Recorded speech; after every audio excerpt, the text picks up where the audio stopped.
ఎడారుల మధ్యలో ఎత్తైన పర్వతాల్లో నడి సముద్రాల్లో ఎక్కడికైనా ఇంటర్నెట్ కనెక్షన్ పొందే అవకాశం కల్పించేదే స్టార్లింక్.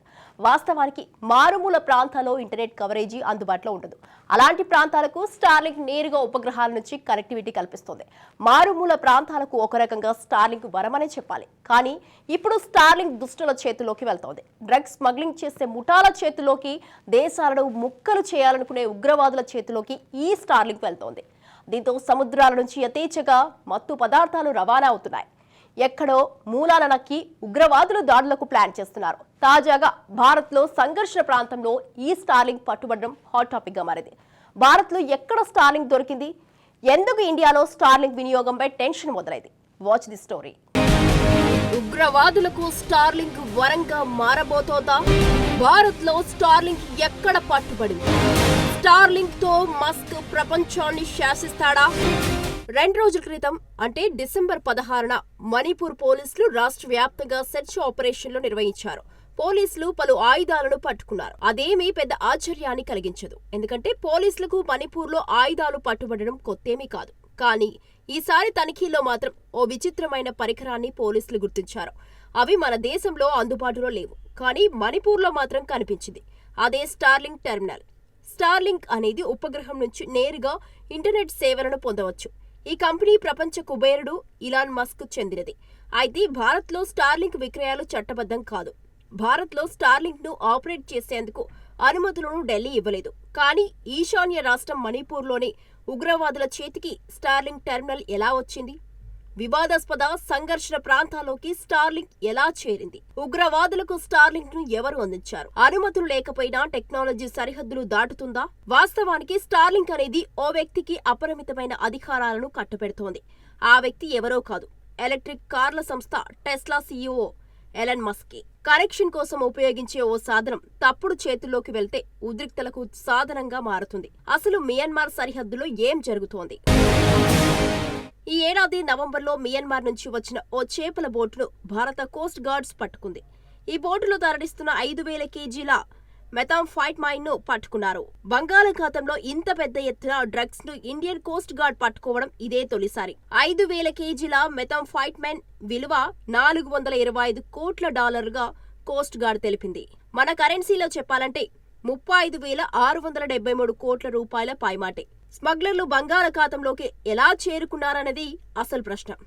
అయితే వారు స్టార్లింక్ డివైస్ వినియోగిస్తున్నట్టు కోస్ట్ గార్డ్ గుర్తించేది. భారత జలాల నుంచి వాళ్లు గమ్యం చేరడానికి ఈ స్టార్లింక్ ను ఉపయోగించుకున్నట్టు స్మగ్లర్లు వెల్లడించారు. ఇదే అసలు ఆందోళనలకు కారణమైంది. ఎందుకంటే స్టార్లింక్ కార్యకలాపాలు భారత్లో నిర్వహించడం లేదు. స్టార్లింక్ వినియోగించుకోవడానికి భారత్లో అనుమతులు లేవు. భారత జలాల్లో వినియోగం పైన నిషేధం ఉంది. అయితే స్టార్లింక్ ను స్మగ్లర్లు వినియోగించిన సంఘటన ఇక్కడితో ఆగలేదు. తాజాగా మణిపూర్లో పోలీసులు రాష్ట్ర వ్యాప్తంగా తనిఖీలు చేపట్టారు. ఉగ్రవాదుల నుంచి 29 ఆయుధాలను పట్టుకున్నారు. ఈ ఆయుధాలతో పాటు స్టార్లింక్ డివైస్ కూడా దొరికింది. స్టార్లింక్ కు చెందిన యాంటెన్నా రౌటర్లను పోలీసులు గుర్తించారు. రౌటర్ పై స్టార్లింక్ పేరు ఉంది. ఈశాన్య రాష్ట్రంలో స్టార్లింక్ పట్టుబడడం ఇదే తొలిసారి. ఈ స్టార్లింక్ ఇప్పుడు పలు ఆందోళనలకు తావిస్తోంది.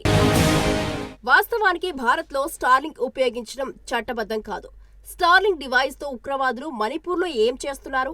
ఏడాది కాలంగా తెగల మధ్య సంఘర్షణలు జరుగుతున్న ప్రాంతంలో శాటిలైట్ ఇంటర్నెట్ డివైస్ తో పనేంటి? ఈ ప్రశ్నలకు సమాధానం తెలుసుకోవాలంటే ముందు స్టార్లింక్ గురించి అర్థం తెలుసుకోవాలి. ఉపగ్రహం నుంచి నేరుగా ఇంటర్నెట్ ను అందించే పరికరాల వ్యవస్థే స్టార్లింక్. ఈ వ్యవస్థకు వేలాది ఉపగ్రహాలను స్పేస్ ఎక్స్ ప్రయోగించింది. ఈ స్పేస్ ఎక్స్ అనేది ప్రపంచ కుబేరుడు ఎలన్ మస్క్ చెందినది. 2019 నుంచి స్పేస్ ఎక్స్ స్టార్లింక్ ఉపగ్రహాలను ప్రయోగిస్తోంది. ప్రస్తుతం అంతరిక్షంలో స్టార్లింక్ కు సంబంధించిన ఉపగ్రహాలు మొత్తం 6,000 ఉన్నాయి. సాధారణ ఉపగ్రహాలకు స్టార్లింక్ ఉపగ్రహాలకు తేడా ఏమిటి?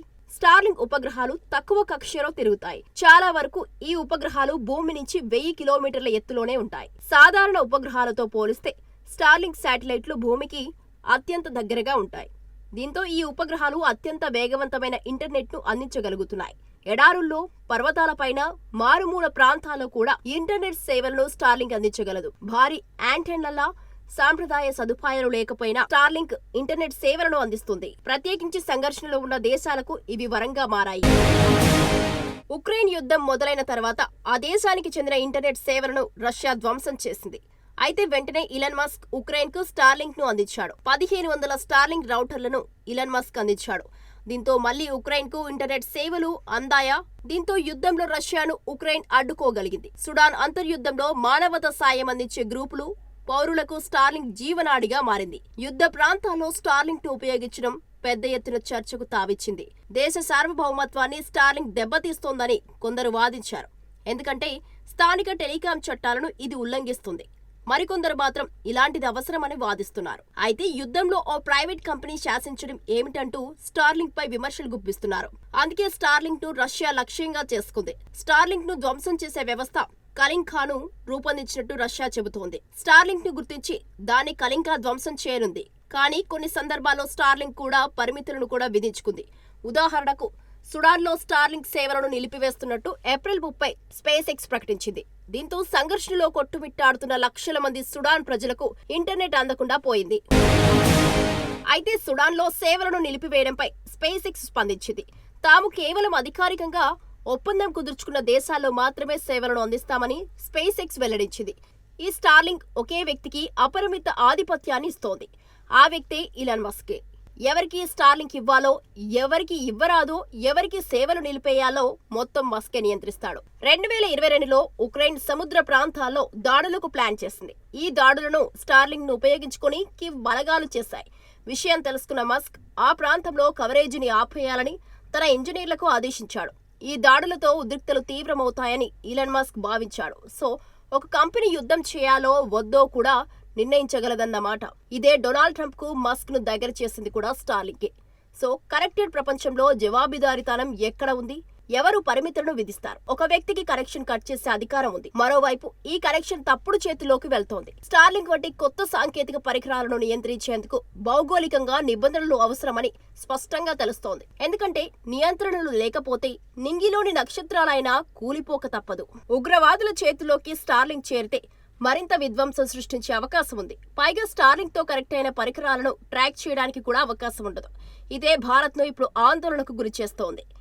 కల్లోలిత మణిపూర్లో స్టార్లింక్ దొరకడంతో భారత్ అప్రమత్తమైంది. దేశంలో వాటి ఆపరేషన్లను కూడా చేసేందుకు సిద్ధమవుతోంది.